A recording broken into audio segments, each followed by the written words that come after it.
हर हर महादेव साथियों, आपका स्वागत है हमारे चैनल व्रत कथाएं में। आज हम बात करेंगे महाशिवरात्रि की पौराणिक कथा के बारे में।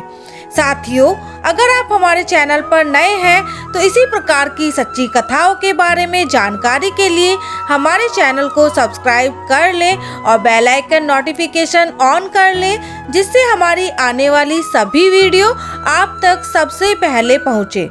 तो चलिए वीडियो शुरू करते हैं।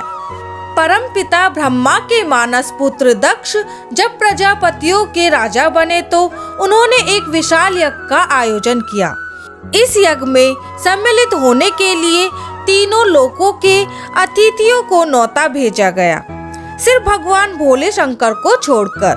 भगवान शिव राजा दक्ष के जमाई थे, लेकिन दक्ष को भोलेनाथ का अलबेला और मस्त मौला स्वभाव तनिक भी पसंद नहीं था।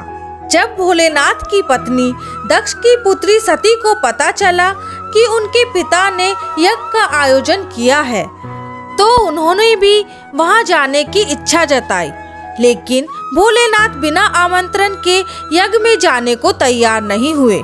इसलिए सती को वहां अकेले ही जाना पड़ा। वह जैसे ही सभागृह में पहुंची, उन्हें शिव की निंदा सुनाई दी। सती को देखकर भी उनके पिता नहीं रुके, वह शिव की बुराई करते रहे। सती ने अपने पिता को समझाने का प्रयास किया, लेकिन राजा दक्ष ने उनकी एक ना सुनी। सती अपना और अपने पति का अपमान नहीं सह सकी और वह यज्ञ स्थल पर बने अग्निकुंड में कूद गई। सती के अग्निकुंड में कूदने का दुखद समाचार लेकर नंदी कैलाश पर्वत पहुँचे।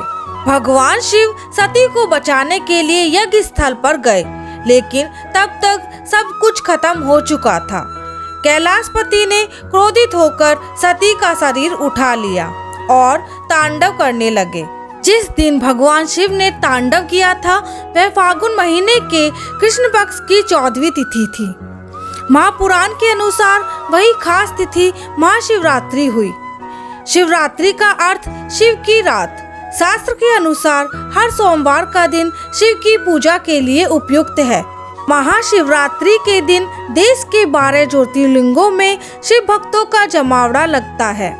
इनके नाम हैं सोमनाथ, मल्लिकार्जुन, महाकालेश्वर, ओंकारेश्वर, केदारनाथ, भीमशंकर, विश्वेश्वर, त्र्यंबकेश्वर, वैद्यनाथ, नागेश्वर, रामेश्वर और अंत में गिश्नेश्वर।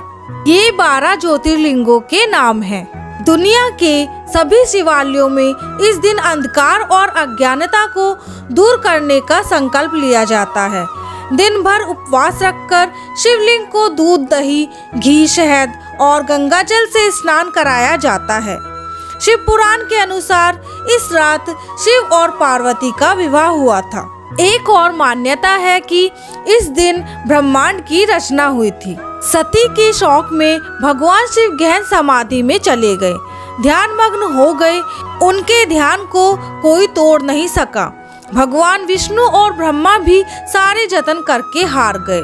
सृष्टि का संचालन भी बाधित होने लगा। देवतागण की समझ में नहीं आ रहा था कि भगवान शिव का ध्यान तोड़ने के लिए क्या किया जाए।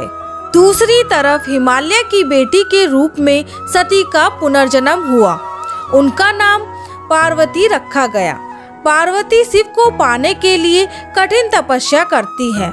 पहले तो शिव ने पार्वती को तपस्या करने से रोक दिया, लेकिन अन्य देवताओं के सहारे पार्वती शिव का मन जीत लेती है। फिर एक विशाल समारोह में शिव पार्वती का विवाह हुआ। उस दिन भी फागुन महीने के कृष्ण पक्ष की चतुर्थी तिथि थी। इसलिए लड़कियां शिव के समान वर पाने के लिए इस दिन शिव की पूजा करती हैं। मध्यकालीन इतिहास से पता चलता है कि संसार की मंगल कामना के लिए लड़कियां, विवाहित सभी स्त्रियां शिवरात्रि का व्रत करती हैं। पर इसका मतलब यह नहीं शिवरात्रि सिर्फ लड़कियों के लिए ही है। शिवरात्रि का पहला अनुष्ठान एक पुरुष ने किया था। वह कहानी भी स्वयं शिव ने बताई है। शिव पुराण के अनुसार पुराने जमाने में काशी यानी आज की वाराणसी में एक निर्दयी शिकारी रहता था। उसे धर्म कर्म से कुछ लेना देना नहीं था।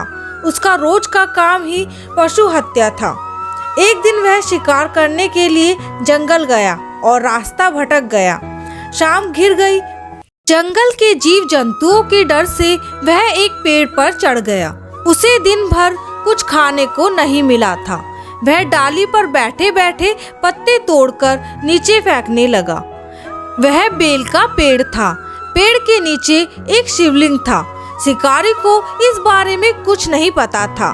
वह दिन महाशिवरात्रि का था और शिकारी भूखा था। उसके फेंके हुए पत्ते बार बार शिवलिंग पर चढ़ रहे थे। दूसरे दिन शिकारी घर लौटकर देखता है कि उसके घर एक अतिथि आया हुआ है।